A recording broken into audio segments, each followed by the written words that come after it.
जय श्री कृष्णा मित्रों। श्रीमद् भागवत गीता एक ऐसा दिव्य ज्ञान है जो मनुष्य को जीवन जीने का सही मार्ग दिखाता है। ये केवल धार्मिक ग्रंथ नहीं बल्कि संपूर्ण जीवन दर्शाता है जो हमें धर्म, कर्म, प्रेम का गुण ज्ञान प्रदान करता है। भगवान स्वयं अपने मुख से कहा है, ये समस्त संसार मेरे से उत्पन्न है, मैं ही इसका पालन करता हूँ और अंत में मैं ही इसका संहार करता हूँ। भूत, भविष्य और वर्तमान के सभी जीवों को मैं जानता हूँ, परंतु वास्तव में मुझे कोई नहीं जानता। मित्रों, अर्जुन ने भगवान श्री कृष्ण से कहा, हे भगवान, मन तो वायु की तरह चंचल है, इसे वश में करना अति दुष्कर्म है।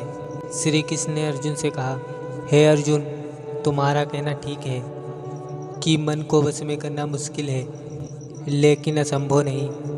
हे अर्जुन, मन के हाथों में मोह माया का जाल है जिसे मनुष्य की कामनाओं पर डालता रहता है। यह मन अपनी खुशियों से मोह करता है और अपने दुखों से भी। कभी भी मनुष्य को जीवन के अंत तक जाल से निकलने नहीं देता। वो जीव को इतनी फुर्सत भी नहीं देता कि वो अपने अंदर झांककर आत्मा को पहचाने, जिस आत्मा में परमात्मा का प्रकाश स्पष्ट दिखाई देता है, और उस परमात्मा का साक्षात्कार करे। अर्जुन ने भगवान से कहा, कौन पहचानेगा आत्मा को? श्री कृष्ण ने कहा, तुम्हारा मन पहचानेगा अंतर की आत्मा को। हे पार्थ, मनुष्य का शरीर रथ की भांति होता है। मनुष्य की आँख, नाक, कान, मुख, जीवा आदि ये मनुष्य की इंद्रियां होती हैं, और इन इंद्रियों को जो चलाता है वही मन है, और जो हृदय में बैठा जीव आत्मा है वही मन का स्वामी है। इंद्रियां खूबसूरती की ओर आकर्षित होती हैं और मन जीवात्मा की परवाह किए बगैर विषयों की ओर दौड़ता है। लेकिन जब तुम अपने मन को वश में कर लोगे तो यही मन सच्चे सारथी की तरह तुम्हारे शरीर रूपी रथ को भगवान के चरणों में ले जाएगा। अर्जुन ने श्री कृष्ण से कहा, हे भगवान, मन तो अति चंचल है, इसे वश में करना संभव है। श्री कृष्ण ने कहा, हे अर्जुन, मन को वश में करना मुश्किल अवश्य है, लेकिन असंभव नहीं। मन को वश में करने के लिए दो तरीके अपनाने पड़ते हैं। एक तरीका यह है कि निरंतर अभ्यास। मन को एक काम पर लगा दो, जैसे कि मन को भगवान के जाप पर लगा दो।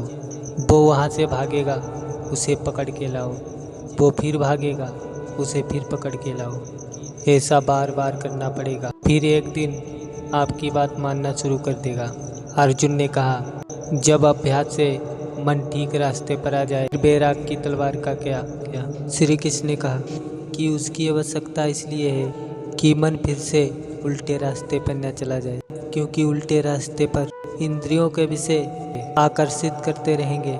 इसलिए मन को यह समझना जरूरी है कि ये सारे विषय भोग मिथ्या है, नश्वर है, योग द्वारा उत्पन्न होने वाले मोह का भ्रम है।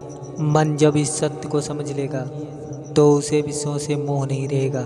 जब मोह से बुद्धि को बाहर निकाल लोगे तब मोह रूपी दलदल को पार कर जाओगे, तब तुम्हारा मन स्थिर हो जाएगा।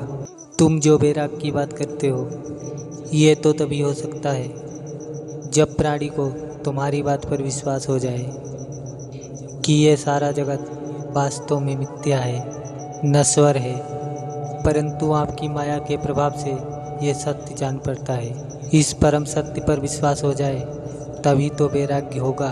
श्री कृष्ण कहते हैं, ज्ञान ही मनुष्य के अंदर वैराग्य पैदा कर सकता है।